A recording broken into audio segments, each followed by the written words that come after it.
लेकिन हॉस्पिटल में भी जो टीम लगी थी उसने अपने से तो भरपूर प्रयास किया ही होगा, लेकिन अगर समय रहते ही इस प्रिंस को भी शिफ्ट किया गया होता तो शायद आज इसकी मौत नहीं हुई होती, ये बच भी गया होता। लेकिन जो डॉक्टर इलाज कर रहे थे उन्हें ये विश्वास था कि हम इसको बचा लेंगे और हमने इसे बचा लिया है, ऑपरेशन को अंजाम कर लिया है। शर्मा साहब, लापरवाहियों की बात करें, 2 तारीख को एक बड़ी लापरवाही होती है क्योंकि सैनिटाइज किए बिना इस इलाके को ओपन कर दिया जाता है। एक धमाका होता है जिसमें मजीद 2 बच्चे अपनी जानें गंवाते हैं। उसके बाद हम देख रहे हैं कि लगातार लोगों की तरफ से जो मांग कही जा रही हैं उनको पूरा नहीं किया जा रहा, बल्कि उन पर सिर्फ सियासत खेली जा रही है। आज भी जिस तरह लोगों के अंदर आज फिर गुस्सा है, दोबारा लोगों के अंदर है कि अगर NIA को केस नहीं दिया जाता इसका अंतिम संस्कार नहीं किया जाएगा। शर्मा साहब, ये वक्त है सियासत का या लोगों को इंसाफ दिलाने का वक्त? इस समय हम सबको इकट्ठे होकर जहां जो शहादतें हैं उनके परिवार वालों को संवेदना देने का वक्त है और इस जंग और इस युद्ध को इकट्ठे होकर लड़ने का समय है। रही जो नाराजगी आपकी, आप कह रहे हैं कि भी लोगों में निराशा है, ये बिल्कुल सही है। लोगों में निराशा तो होगी ही।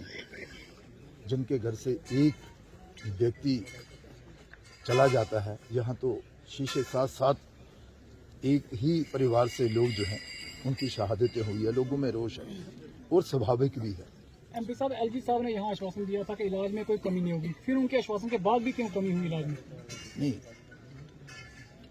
प्रशासन की तरफ से कहीं कोई कमी नहीं रही, लेकिन जो लोग इलाज कर रहे थे उन्होंने भी कहा कि हमने भी भरपूर प्रयास किया है लेकिन नहीं बचा सके। NIA को केस देने की मांग की जा रही है। बुलेट निकलता है। इस विषय पर तो मुझे ज़्यादा जानकारी नहीं है, लेकिन अगर बुलेट शरीर के अंदर था तो उसकी जानकारी जो है वो रहनी चाहिए थी डॉक्टरों को भी, तुरंत क्या कर रहे हैं? और उस समय रहते उसको निकाल भी लेना चाहिए। शर्मा साहब, अब लोगों की तरफ से ये कहा जा रहा है कि जब तक NIA को केस दे के रिटर्न में नहीं दिया जाएगा इसका अंतिम संस्कार नहीं किया जाएगा, क्योंकि ये गांव एक ऐसा गांव है जहां हर रोज इस तरह की अब खबरें आनी शुरू हुई। 1 तारीख के बाद ये 7वां बच्चा है जिसने जान गंवाई है। ये इसलिए आ रहा है कि लोगों में एक रोष है, लोगों को लगता है कि भाई शायद अभी तक जो लोग इसमें इन्वॉल्व थे उनको पकड़ा नहीं गया और जिन्होंने इस वारदात को अंजाम दिया है वो मिलिटेंट भी आज तक पकड़े नहीं गए। वो कहाँ ठहरे थे, उन्हें खाना किसने खिलाया था, वो किस रास्ते आए थे, उन्हें रास्ता किसने दिखाया था, इस सब पर पुलिस कार्रवाई जो है वो कर रही है। अब जो इंफॉर्मेशन मिली है।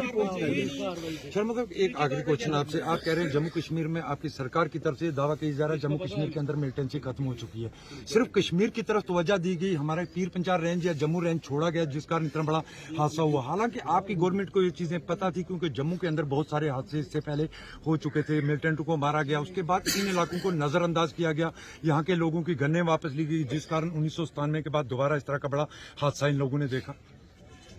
देखिए, इसमें कोई दो राय नहीं है कि कहीं ना कहीं कोई कमी रही है, तभी तो मिलिटेंट जहां तक पहुंच गए हैं। हमारी जो खुफिया एजेंसियां हैं वो कितनी सतर्क हैं इस पर हमें विचार करना ही होगा और उनको और मजबूत करने के लिए हमें प्रयास जो है करने होंगे ताकि आने वाले दिनों में कोई और ऐसी वारदात जो है वो ना हो। रही बात लोगों की रोष, वो स्वाभाविक है, लोग तो चाहेंगे कि भाई इसकी इन्वेस्टिगेशन जो है वो NIA के द्वारा की जाए, कारण कि अभी तक यहाँ पर वो कामयाबी नहीं मिल पाई है जिसकी हम सब आशा कर रहे थे। कुछ लोगों को उठाया जा रहा है लेकिन दूसरे दिन उनको छोड़ा जा रहा है। लोगों का ये है कि सिफारिश के तहत VDC DDC के फोन आ जाते हैं, उसके बाद उन लोगों को छोड़ा जा रहा है। इन्वेस्टिगेशन सही ढंग से नहीं हो रही है, लोगों का ये आरोप है, क्या कहेंगे? देखो, लोग तो अपनी शंकाएं जाहिर कर ही रहे हैं। ये सवाल जो आप मुझसे कर रहे हैं, बेहतर है कि आप पुलिस ऑफिसर जो जहां पर आए हैं उनसे आप करें तो ठीक रहेगा। लेकिन जो मेरी बात पुलिस ऑफिसरों से हुई है, उनका कहना है कि हम जी जान से लगे हैं और थोड़े ही दिनों में क्ल्यू भी सामने आ जाएंगे और जो लोग चाहते हैं कि भाई मिलिटेंटों को पकड़ा जाना चाहिए और जिन्होंने उनको शेल्टर दिया है वो भी सामने आने चाहिए। तो पुलिस के मुताबिक जल्द ही ये सारे क्ल्यू भी सामने आ जाएंगे और लोग वो पकड़े जाएंगे जिन्होंने उनको शेल्टर दी थी और बहुत जल्द उन्हें भी पकड़ लिया जाएगा जिन्होंने इस वारदात को अंजाम दिया गया है और उन्हें भी जो उन्होंने वारदात की है वो कोई छोटी वारदात नहीं है और हम नहीं चाहते कि भाई पुंछ रजौरी दोबारा से डिस्टर्ब हो, इसलिए इस पर कड़ी से कड़ी कार्रवाई जो है वो होनी चाहिए और होगी। सर क्या कारण है कि यहाँ के जो लोग हैं वो पहले दिन से आर्मी की डिमांड कर रहे हैं? ऐसी क्या वजूहत है कि यहाँ आर्मी नहीं लग रही है? क्या कारण है इस चीज का? आप हमारे नेता हैं, आप हमारे एमपी हैं, यहाँ हम एडमिनिस्ट्रेशन से बोल चुके हैं। अब हम आपसे ही ये क्वेश्चन करेंगे क्या कारण है यहाँ आर्मी हमें क्यों नहीं मिल रही? देखिए, यहाँ पर सरकार द्वारा सीआरपी की कंपनियां जो है वो तैनात कर दी गई हैं और उसके अलावा भी जहाँ की जो जितनी भी एजेंसीज हैं वो भी यहाँ पर काम कर रही हैं, पुलिस भी काम कर रही है। अगर जरूरत हुई तो इससे बढ़कर और भी होगा, लेकिन ये जो बात अभी आ रही है कि भाई सत्य क्या है वो जल्द सामने आना चाहिए।